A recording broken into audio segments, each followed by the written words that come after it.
Hello, ladies and gentlemen. In honor of Spider-Man Far From Home, I decided to revisit all the Spider-Man films. Here we go. Spider-Man 3 from 2007 was again directed by Sam Raimi, and yeah, this is where Spider-Man took a dark turn in more ways than one. This film was highly anticipated. The first two Spider-Man films were fantastic, and I remember in the summer of 2006 seeing a trailer to this film and buying all the merchandise in 2007. I had the posters, I had the t-shirts. I was highly awaiting this film. You know, I heard that they're going to have Sandman, heard they're going to have Venom, which I was a big fan of Venom from the Neversoft game and the Spider-Man show on Fox Kids. And we're also going to have a version of the Hobgoblin, New Goblin, with Harry Osborn. And after that teaser in Spider-Man 2, I was highly anticipating this film. Well, let's just say I didn't look at film reviews then, so I went on opening day. There was a lot of stuff that happened. My family was going to see it, and there was a water pipe that was busted, so my dad had to stay. I was throwing fits. I'm like, we have to go see Spider-Man 3 now. My brother decided to stay, so it was my mom and I. We went to go see Spider-Man 3, and I have to say, I regretted it. Like, that's the moment Marvel Comics and Spider-Man died for me for a while. Like, this truly was a mess. It was disappointing to say the least, because if you look at it by itself without comparing it to the first two films, it's a little bit underrated in some ways. But that being said, I don't think it's good as a film even by itself. You know, it's enjoyable, it's entertaining, but it's not on the level of the first two. And it ultimately has too many characters. The weakest Spider-Man films of the series try to do too much, and I did not like the direction of the Symbiote storyline. Again, they didn't have Secret Wars, so he didn't get the symbiote through that way. It was changed, and he wasn't like the Peter Parker from the other incarnations. No, he went full emo Peter Parker, you know, just emo hair and everything. That's what Peter Parker did, and I just couldn't believe what I was seeing. And the real travesty was revealed in the trailers, and that was Sandman being Uncle Ben's real killer. And I was like, what? I like what they were going for, but no, you did not need that in this film. No, no, no. That being said, I think it's unfair because Thomas Hayden Church gives a great performance. I think he gives the best performance in this film. He's severely underrated as Flint Marko. You also have Topher Grace as Eddie Brock / Venom, which is Eddie Brock Jr. He's just hired at the Daily Bugle, which doesn't make sense because in the first film I could have sworn they mentioned, hey, Eddie's working on this photo, hence referencing Eddie Brock. So who knows? Overall, I thought he was too skinny, and he wasn't like Eddie Brock. He wasn't built like Eddie Brock. But who knows how it would have worked with Venom. That did not work well. Say what you will about the Venom film, but if like Tom Hardy's incarnation of Venom fought Tobey Maguire's Spider-Man, that would have been epic. We don't get that here. No. Venom sounds like a wuss. He doesn't sound demonic. He's small, but at the same time, Topher Grace keeps showing his face. They never show Venom fully, and that's because director Sam Raimi didn't want Venom.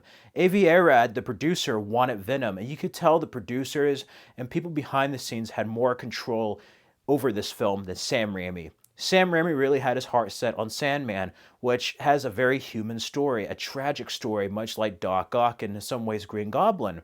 That being said, me personally, I think this film could have just been Green Goblin 2. It could have been Harry Osborn as the villain and married the first one. That's all you needed. But I'm not here to complain about what movie I wanted to see. I'm here to complain about the movie we got. I love that opening fight with Harry and Peter Parker. Such a well-done fight scene. Even though some of the effects are dated, this is very, very heavy with CGI. Some of the CGI does not look good at all. But then you have that wonderful scene with Flint Marko turning into Sandman. And that's just a tragic scene of him trying to form and get back up and look at the little necklace. A photo of his daughter. That story was done very well. Spider-Man 3 is really an underrated tale of forgiveness, about dealing with the darkness within our souls, dealing with our flaws, and forgiving people. And that's a very, very underrated aspect of this film I feel like doesn't get mentioned. You know, Spider-Man has gone against villains.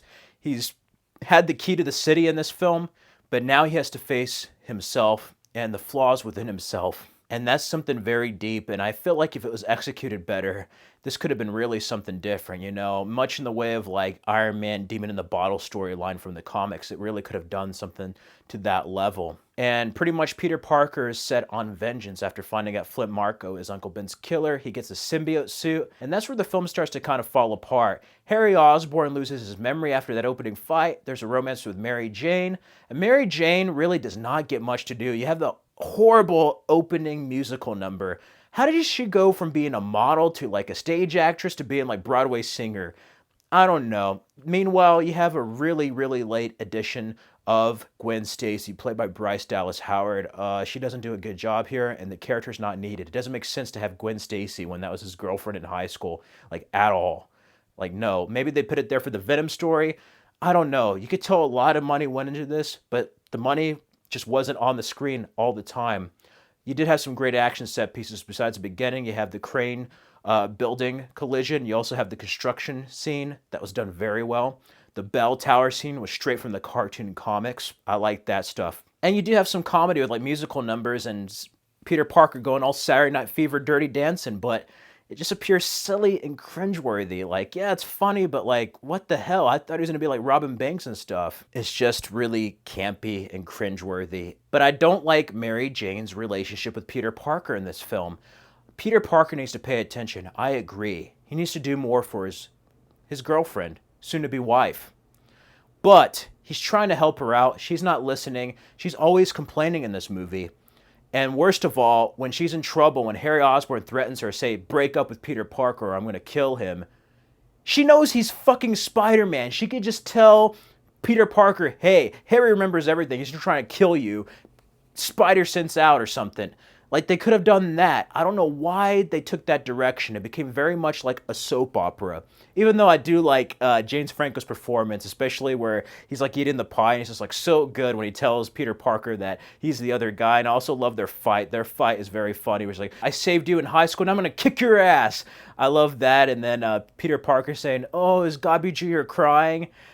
That was funny. And then when Harry Osborn starts the fight, he's like, her lips tasted as they always used to, strawberries, and then Peter Parker loses it. That was a very well done scene in this film, ultimately leading to that crazy moment where he spins the bomb around and blows up half of Harry Osborn's face. And speaking of which, I did not like the butler telling Harry Osborn, I saw Spider-Man bring your father, and your father was stabbed with his own vehicle, and I cleaned his wound. Like, you didn't tell him that earlier? She got it right to this film. Supposedly the producer's cut omits that, adds some extra scenes with Sandman and his daughter, and changes up stuff a bit, makes it a little bit darker, and that's interesting. I think I would have preferred the producer's cut over this. Overall, this is a case of too many cooks in the kitchen. And you do have some very kind of silly lines with J. Jonah Jameson at the construction site. I do like the fight, though. That was a crazy fight with Peter Parker against Sandman, Venom, and then the Goblin and him teaming up. I love that. It was sad seeing Harry Osborn die, but I like how Peter Parker beats Venom. You know, this Peter Parker's smart. He doesn't need an Iron Man to save him. I love it where he, like, figures out the noises and just, like, hits the little bars. That was awesome. A bit silly for Eddie Brock to go back and then get vaporized. But ultimately, Peter Parker forgives Sandman. And that's deep. It ends with the death of their friends, and then ultimately Mary Jane and Peter Parker moving forward. The biggest beef I have, personal nitpick, I want to see a wedding. I want to see them get married. Like, what the hell? You went through everything in 2 just to have this happen?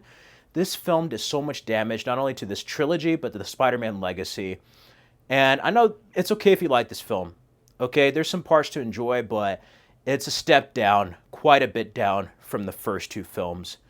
And even though the first 2 films did have their kind of campy comic book moments, this film really doubles down and it just goes against everything that was built up in the first 2. It has some stuff, but it's just done in it's just executed in a really bad way. I still really haven't gotten over this film. And originally there was supposed to be a Spider-Man 4 with Anne Hathaway as Black Cat, Vulture being played by John Malkovich. I think that would have been interesting. But the Sony wanted to basically push 3D. The director's like, you know what? I've been through Spider-Man 3. I want to make a good film. The hell with you. Like, I don't want to do the studio crap anymore. And they rebooted it with The Amazing Spider-Man, which of course is filmed in 3D. And that's what happened. It's a shame because I really would love to see Sam Raimi's Spider-Man 4. I think it really would have made up for this film. MJ and Peter Parker are supposed to be married in the next one, so It's just a shame. Above all, though, I love the video game. Spider-Man 3, the game, is actually one of the few instances where a video game is better than the movie. Not only with the Kingpin storyline, but with Sandman. You know, he's actually trying to help him. He doesn't flat out forgive him either, but he helps him with his daughter. He's not a jerk. And then that ending mirrors the first Spider-Man, and the battle's better. Like, Spider-Man 3, the game, was leaps and bounds better in the film, I must say. Like, wow.